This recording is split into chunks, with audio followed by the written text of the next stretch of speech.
When you encounter the Jehovah Witnesses, they're going to, because they're very damaged now, they're very damaged people, they're not overly happy people, they know they're living a delusion, there's enough evidence for anybody to see that, they know that.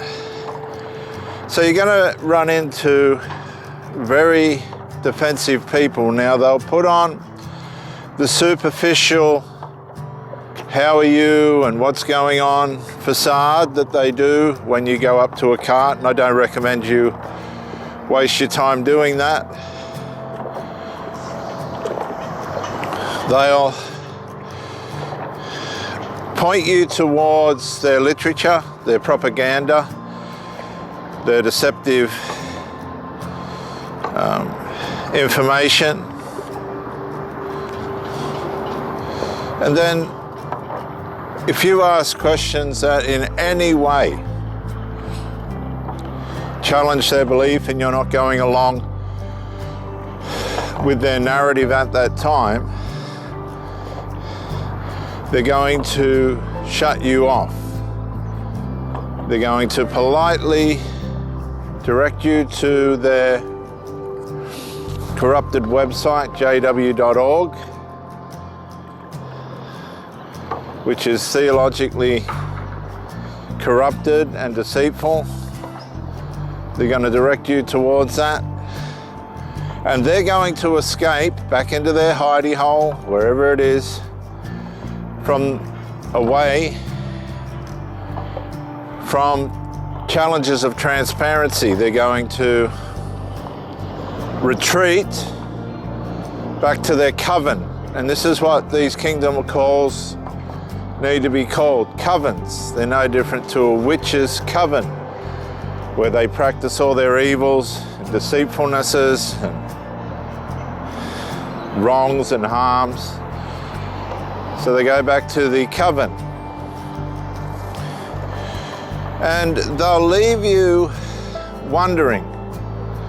And this is how they try and infiltrate your trust. They try and infiltrate your fascination by leaving you guessing. And that's how these people work their deception. They snag you by infiltrating your intrigue. Now, you might never meet them again. You might not want to know anything about it ever again. That might be it for you. But for the weak-willed, for the not so strong, for those that are vulnerable, possibly looking for an answer,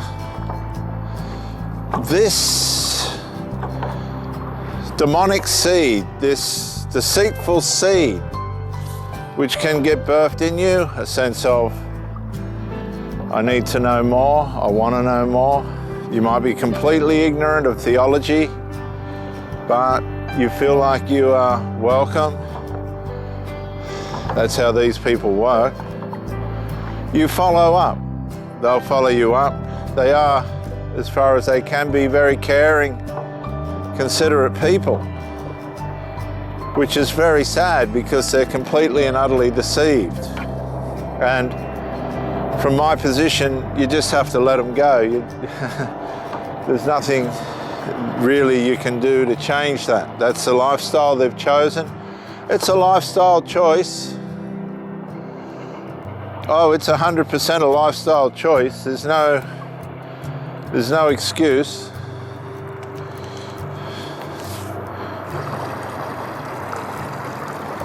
And they'll defend and protect that. But too many of us don't know what's going on behind closed doors. And when you take religion and you use it the wrong way, it arouses the sinful evil nature. It's a religious arousal of the humanity's sinful evil nature, the individual's sinful evil nature. It arouses it, it incites it, it brings it to life. So all of a sudden on the outside you have this well-intending, appears to be very devoted to good person. But their corrupted theology and the things that it asks them to do and not do to make Jehovah happy or stop him from being sad has the opposite effect. They start to work against evil. Evil that they haven't sensed before, evil that they can't recognize as being that. And the next thing you have all these very dangerous, religiously inspired and empowered people that infiltrate the community, the innocent community, via their propaganda. Now, if you look into the Jehovah Witnesses, it only takes 5 minutes or so through Google to see how corrupted and dangerous it actually is. Severely corrupted and terribly dangerous. It's regarded as a cult. It was stopped temporarily in Australia in 1941 for interfering with war efforts in the World War. Many of you might not be aware of this. And they don't go to war, so they'll leave you to die. They won't stick up for you or defend you, they'll leave you to die. They'll let everything get destroyed around you. And this is what they do if you join the organization as a Jehovah Witness, believing their lies. Lies like Jesus Christ is Michael the Archangel. Terrible lies. I mean, it just goes on and on. It's a footstep, it's a cave where all the footsteps lead in and none lead out. It's a terrible, horrible organization.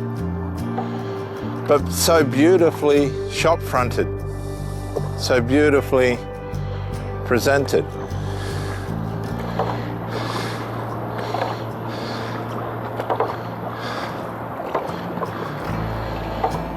When you start to come to your senses and put two and two together and realize that things aren't what they seem or have been portrayed or appear to be, you get a bit of a fright, because you start to ask yourself, how could something that appeared to be so good be so bad? Because it's very bad. It's really bad. And now you've got to try and find your way out, because you're spiritually bonded and devoted faithfully to this organization, and there's tremendous confusion and trauma that comes with this because you've been theologically abused. It's described as theological abuse. Not a term that is very well known to many people, but it's a very big, horrible realm that a lot of people find themselves in throughout all religions. Theological abuse.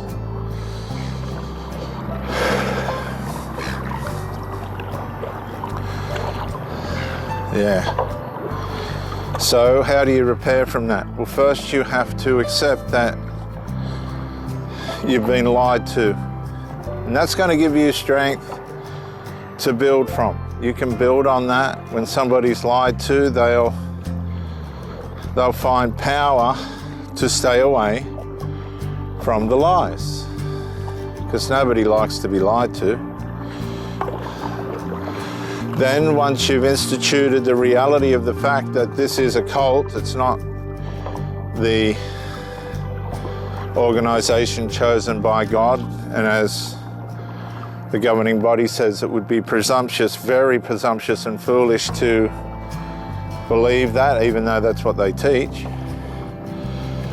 You can then begin to detach. Now it's going to be a journey.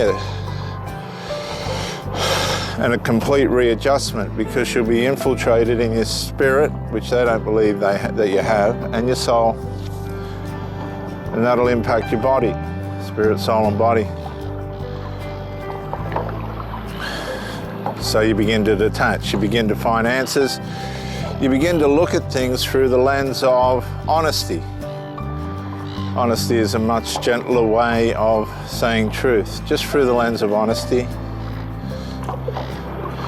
And you begin to find that there are so many lies and deceitfulnesses within that organization that you might need special attention to overcome the obstacles that you're finding you're up against, because you would have been deceived so badly that it hurts. It really hurts, as we've got some waves coming from that boat. Let's just navigate this. Oh dear. Hang on.